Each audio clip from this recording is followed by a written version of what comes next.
근데 그 영화에서는 이유는 안 나오는데 여튼 제프랑 케이트 사이에서 아이는 없어 보이기는 했잖아요. 어떤 이유인지는 모르지만 그런 것도 영향이 있었을 것 같기는 하고. 근데 이제 그 케이트랑 제프가 그 카티아에 대한 그냥 대화를 나누면서까지는 케이트가 뭔가 그 실제감을 느끼지는 못했던 것 같아요. 근데 어렵게 다락방에 올라가가지고 이미지로 그 정말 실체를 확인하는 순간에는 그 이미지로 받게 되는 그 충격감은 말로만, 언어로만 들었던 것과는 또 다른 차원의 그치. 어떤 실제 해버려. 상상계를 어. 오픈해버리는 그리고 것 셋이 같기는 함께 해요. 살게 되어버리는 거잖아요. 그렇죠. 케이트 입장에서 이제 그녀와 남편과 셋이 함께 한 집에 살게 되는 상황이 돼버린 거죠. 심지어 그녀 뱃속에 있는 아이와 함께. 그러니까 지옥인 거예요. 어떤 면에서 마음이. 이게 단순히 뭔가 옛날의 기억 그렇지. 차원이 아니고 뭔가 살아있는 존재로 다가오게 되는 것 같아요. 그 사진이라는 거 자체가. 그 사진이 그냥 또 이게 우리가 종이 사진이 아니고 그거 잊어버렸어. 그 이름이 있는데 영사기를. 영상이 말고 그 이름이 있어요. 그 이렇게 탈칵탈칵 제가 수도원에 있을 때 저희 그거 많이 썼거든요. 어? 아니에요.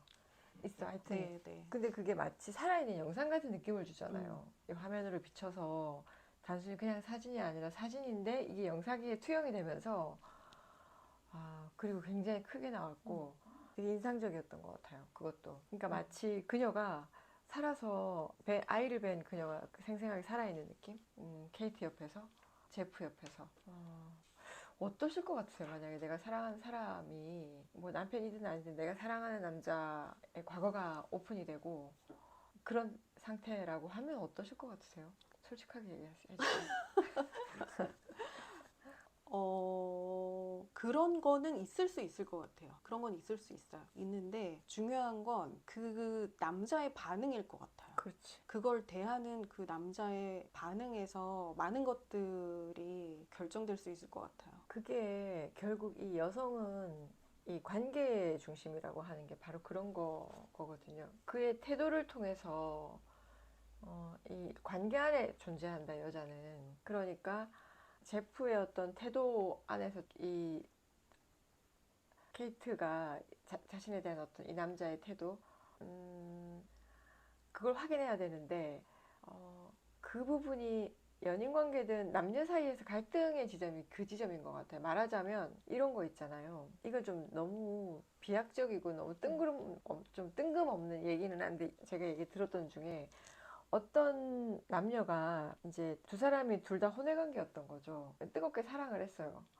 그런데 이 남자가 이제 여자를 떠나려고 할 때 여자 입장에서는 이제 와서 자기 보고 다 보고 뭐 이런 놈이 다 있어 이러고서 이제 보통 여기서 이제 치정이 시작되는 거잖아요. 아내로 돌아가려고 하는 남자인데 이때 이 남자가 비겁하고 비굴할 정도로 읍소하고 설명을 했다는 거예요.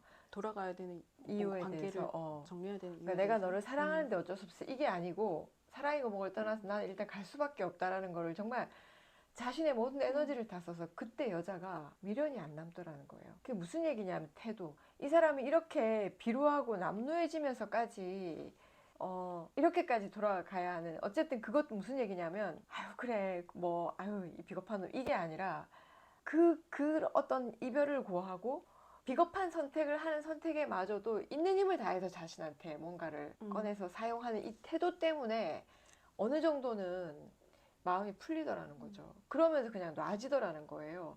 그런데 많은 남성들이 입을 다물잖아요. 입을 다물거나 침묵하거나 회피하거나 이거에 좌절하는 거거든요. 그러니까 지금 반응, 태도 이런 것들이 사랑의 반영을 중요한 게 아니라 설령 그것이 어떤 부정적인 이야기를 하더라도 있는 힘을 다해서 설명하고 설득하고 설득이 안 되더라도 근데 보통 남성들이 어떻게 얘기해? 네가 이렇게 얘기할까 봐 내가 얘기 안 하는 거야. 이럴까 봐 내가 얘기 안 하는 거잖아. 이런 거잖아요. 그런 지점들. 근데 이제 제프 같은 경우에는 설명을 열심히 하는데 케이트를 위한 설명이 아니지. 자기 기억 속에 빠져서 막 자기 얘기하느라고 정신이 없잖아요. 거기에서 케이트는 또 막 정신없이 뭔가를 찾아내려고 하고 기표를 잡으려고 하는 그런 어떤 불안정함. 그러다가 듣다가 나중에 이제 화가 나고 짜증이 나니까 이제 입 다물라고 얘기하잖아요. 그 여자 얘기하지 말라고. 우리가 정말 과거의 연인 혹은 공유할 수 있을까요? 과거를? 그러니까 케이트가 그 제프한테 제프는 그 카티아에 대한 얘기를 케이트에게 다 공유했다고 생각하지만 케이트는 들은 적이 없다고 말하잖아요. 그 공유가 필요할까라는 생각도 들어요. 그치, 맞아요. 공유해야 될 이유가 없을 수도 있죠, 그죠? 예, 굳이. 네. 굳이 빙하를 드러내야 될. 근데 이렇게 원하지 않는 순간에 원하지 않는 방식으로 빙하가 치솟는 마치 진짜 갑자기 얼음이 녹아가지고 실제가 드러나 버리는 상황이 되면은 그거를 품고 어디까지 공유할 수 있을까요? 우리가 어디까지 품고 갈 수 있을까요? 쉽지 않은 문제인데. 반대로, 그러니까 그 영화의 시선은 이제 케이트의 입장에서 쓰여졌지만 제프의 입장에서 생각을 해본다고 하면, 저는 솔직히 말씀드리면 제프가 같을 수 있을 것 같아요. 같을 수 있을 것 같아요. 제프 같을 수 있을 제프 같이 행동할 수 있을 것 같아요. 하지만 그거를 상대방에게 지금의 제프처럼 케이트에게 미주알 고주알 뭐 이렇게 얘기하지는 못하겠지만 그런 상대는 있을 수 있을 것 같아요. 갑자기 드는 만약에 그렇다면 현주 선생님은 만약에 제프라면 내가 제프의 처지라면 마지막에 어떤 선택을 할 것 같으세요? 저도 시신을 찾으러 갈 것 같아요. 저도 갈 것 같아요. 저도 갈 것 같아요. 음. 결국 갈 것 같거든요. 남자 PD님도 갈 것 같아요? 네. 거기 갈 것 같으세요? 네. 자, 우리 한 명 빼고 다 갈 것 같은 걸로. 왜 안 갈 것 같으신 거예요? 왜? 지금 배우자가 기분 나빠할 것 그럼 이 나머지 우리 나머지는 지금 배우자를 깡그리 무시하는 이 나머지가 이제 본인만 지금 배우자를 굉장히 존중한 1인이 되고 있는 거네. 같아. 신혼이다 보니. 신혼이랍니다. 이게 더 중요하네요. 지금 현재 상황에 대입하셔가지고 보신 거구나. 네. 신혼인 경우에는 안 가는 걸로. 신혼을 모두 벗어난 우리는 모두 가는 걸로. 모두 가는 걸로. 아니 진짜 갈 거예요? 가야 될 것 같아요. 어떡하려고 그래. 아내가 보면. 어떡하려고 그래. 그래요. 그 참 흥미로운. 근데 저도 갈 것 같거든요. 만약에 반대한다. 지금 내 파트너가 반대한다. 나한테는 이 파트너도 중요한 사람인데 지금 나는 어쨌든 굉장히 중요한 사람인데 반대를 한다. 현실 남편 생각하지 마시고 일말의 여지도 고려치 않아도 되는 우리 현실 남편들 생각하지 말고 지금 나에게 되게 중요한 파트너가 있는데 과거가 도래한 거죠. 그래서 그럼 다시 생각해 볼 것 같아요. 현실 남편을 생각하셨구나. 이러면 안 돼. 현실 남편들이 들으면 상당히 기분 나쁘겠는데. 그쵸? 그게 해답은 여기네. 신혼이면 안 간다. 지금 파트너든 남편이든 배우자든 그와의 관계의 밀도나 강도가 신혼에 가까우냐 이거에 가까우냐에 따라 달라지는 거네요. 어쨌든 그 책에서처럼 저도 근데 마지막에 그 제프의 방식은 참 동의가 안 돼요. 혼자 호련히 떠나버리는 거 끝까지 생각이 자기 혼자. 바뀌었어요. 어떻게? 갈 것 같아요. 다시? 왜? 지금의 파트너에게 충분히 설명할 것 같아요. 제가 가야만 하는 이유에 대해서. 만약에 나 지금의 파트너가 너무 중요해요. 그런데 갔다 오면 관계가 이전처럼 안 될 수도 있잖아. 그럴 수도 있죠.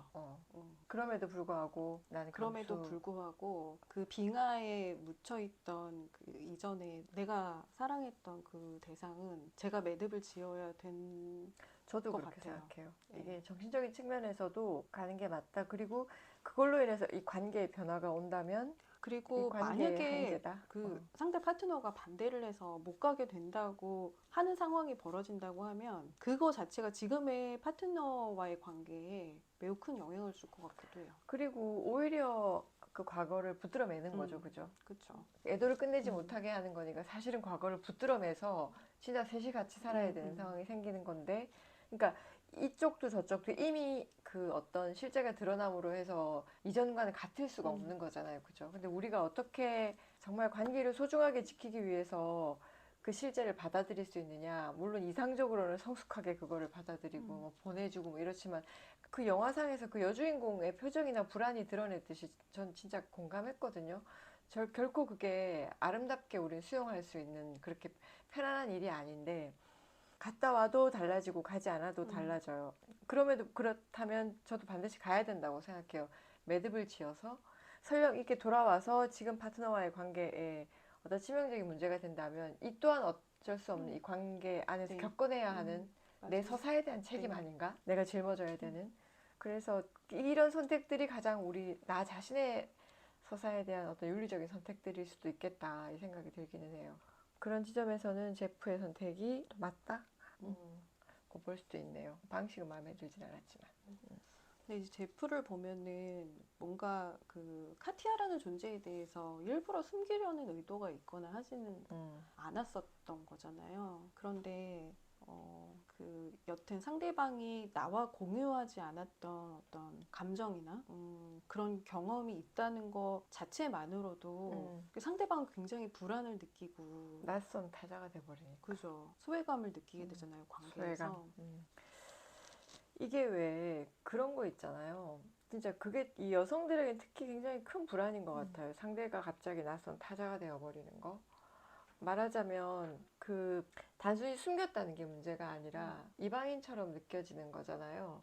그런데 만약에 제프가 이 카티아에 대해서 초반에 설명하고 굳이 저도 그래야 될 필요가 있을까 싶지만 근데 이전에 근데 알고는 있었잖아요. 여기서도 영화에서도 카티아라는 존재는 알고 그렇죠. 있었잖아요. 네, 그러니까 그렇게 얘기하고 근데 이제 뭐 둘의 관계가 거의 보호자 관계고 결혼했다고 다른 사람들한테 얘기하고 있었고 그때 뭐 현실적으로 그럴 수밖에 없었고 그럼 거의 동거였던 거고 이런 것들을 사실 근데 그거 필요한 이야기 같지는 않은데 그럼에도 불구하고 이 제프가 너무 빠르게 그 과거로 빨려 들어가는 느낌보다는 그냥 이 서사에 대해서 말을 한다는 건 사실 제프는 말을 하지만 그 케이트한테 말을 하는 게 아니고 회상하면서 자기 자신과만 그쵸. 이야기하고 있으니까 자꾸 불안하잖아요. 붙들 수가 없는 거야. 말을 자꾸 더 시키면서 이 상대를 붙들려고 하는 것 같은데 근데 그게 아니라 실제 에너지를 아내에게 포커스를 맞추고 이랬고 실제 이 담화의 어떤 대상이 아내였다면 불안하지 않았을 수는 있을 것 같아요. 배제된 느낌을 못 받으니까. 그런데 그러니까 이 언어와 담화라는 게 되게 중요한 게 제프의 대화는 사실 대화라고 보기 어려운 거죠. 회상하면서 자기 자신하고 오히려 그 복귀를 하는 거지. 복귀하면서 오히려 그 카티아하고 얘기하는 느낌이 드니까 여기서 계속 배제감을 느끼잖아요. 불안하고. 그 이제 영화에서는 케이트가 느끼는 그 불안감이나 이제 배신감이 어느 정도일지까지는 막 선명하게 드러나지는 않았는데 소설에서는 그 내용이 드러나거든요. 그래서 남편이 한밤중에 다락방에 올라갔을 때 그 부스럭거리는 소리가 막 들릴 때 케이트가 이제 혼자서 상상을 하는 거예요. 남편이 목을 맬 거야. 근데 그러고 난 다음에도 계속 소리가 들리니까 아마 다락방에서 추워서 얼어 죽을 거야. 그렇게 상상을 하거든요. 그러니까 그 정도의 상상을 할 정도로 본인과 공유하지 않았던 그리고 그 제프가 느끼고 있던 본인이 모르는 그 대상에 대한 감정으로 인해서 느끼게 되는 게 단순히 뭔가 이렇게 배신감의 차원이 아니고 본인의 근간을 흔드는 어떤 위기감 이런 것들을까지도 불러일으킬 수 엄청난 상상계적 불안을 이제 부추기는 상황. 그래서 우리가 그 왜 이거 있잖아요. 실제가 드러났음에도 불구하고 드러날수록 더 모르겠고 더 많은 것들이 있을 것 같은 불안이 막 압도되는 거잖아요. 상상을 하게 되니까. 근데 왜 우리가 그 치과에 가서 이렇게 누워 있으면 안내를 계속 해주잖아요. 이제 차가운 거 들어옵니다. 뭐 좀 아프실 거예요. 냄새가 나실 거예요. 뭐 이렇게 되게 안심을 하잖아요. 그것처럼 이제 굳이 이 여성 입장에서 보면 혹은 관계 안에서 이 여성들 입장에서 보면 이 언어라는 게 이 남편 제프나 남성이 상황이 이렇게 된 거고 이렇게 돼서 그랬던 거지 이런 설명들을 조금 더 케이트를 위한 설명을 했더라면 그런 정도의 불안과 상상까지는 가지 않죠. 근데 그런 경우를 잘 못 본 것 같아요. 그럼 그 반대의 경우라면 반대의 경우라 함은 그러니까 여성에게 어떤 과거의 누군가가 드러나는 상황이라고 하면 그러면 남자들은 그 여자로부터 설명을 듣고 싶을까요? 반대인 것 같아. 그러니까 여자는 오히려 설명을 하고 싶어 하는 것 같은데 오히려 그로 인해서 남성들은 오히려 또 철수하면 자기 동굴로 들어가니까 여기서 여자는 자기가 과거로 뭔가 가해자임에도 불구하고 다시 또 버려지는 느낌을 받으니까 기승전 버려짐이야. 이 여성의 기표는 기승전 버려짐이야. 이 남성은 또 자기 동굴로 들어가는 거예요. 이 여성의 과거를 나는 혼자만의 시간이 필요해. 정리할 시간이 필요해. 이러면서 또 숨잖아요. 시간이 필요해. 어쩌고 저쩌고. 이 여자는 분명히 나 때문에 이 사단이 벌어진 것 같은데 내가 더 불안해. 또 매달리면서 막 여자는 더 설명을 하고 싶어 하는 것 같고 남자는 설명을 듣고 싶어 하지 않죠. 알고 싶지 않으니까. 아까 우리가 초입에 얘기했던 것처럼 이게 굉장히 상반된 방식으로 드러날 것 같아요. 현주 선생님 어떠실 것 같으세요? 이제 내 과거가 드러났다 내 파트너에게 이런 상황이 생기면 설명을 하실 것 같으세요? 저는 안 할 것 같아요. 저희 회피적인 성향. 회피형이라. 굳이 무언가 구체적인 설명을 더 해서 굳이 더 상상하게 만들 필요는 없을 것 같아요. 여기서 이제 어떤 부분이 생기냐면 저는 이게 관계 안에서 조금 비약적으로 얘기하면 이 관계의 주도권이나 권력이 많이 가 있는 쪽은 설명하지 않을 것. 그럴 수 있겠네요. 그런데 이 관계의 주도권에 있지 않고 우리가 흔히 말하는 사랑의 관계에서 뭐 의뢰 관계에 있다던가 이런 사람은 끝까지 설명해내려고 막 더 안달. 그게 어떤 면에서 남자와 여자를 초월할 수도 있어요. 관계의 힘의 균형. 이게 뭐 그게 아니라고 한다면 남녀 구조로 볼 수도 있겠지만 그게 아니라 우리 남녀 구조가 단순히 남성 여성 구조로만이 아니라 보이지 않는 힘과 권력 관계 갑을도 막 작동이 되잖아요. 여기에서 갑에 있는 사람은 설명을 잘 안 하려고 할 것 같고 을에 있는 사람은 막 굳이 묻지 않았는데도 막 이게 말이야 라고 계속 해명을 하고 싶어 할 것 같아요. 동감이에요. 그럴 수 있을 것 같아요. 그렇죠. 그런 지점이 분명히 있을 수 있죠.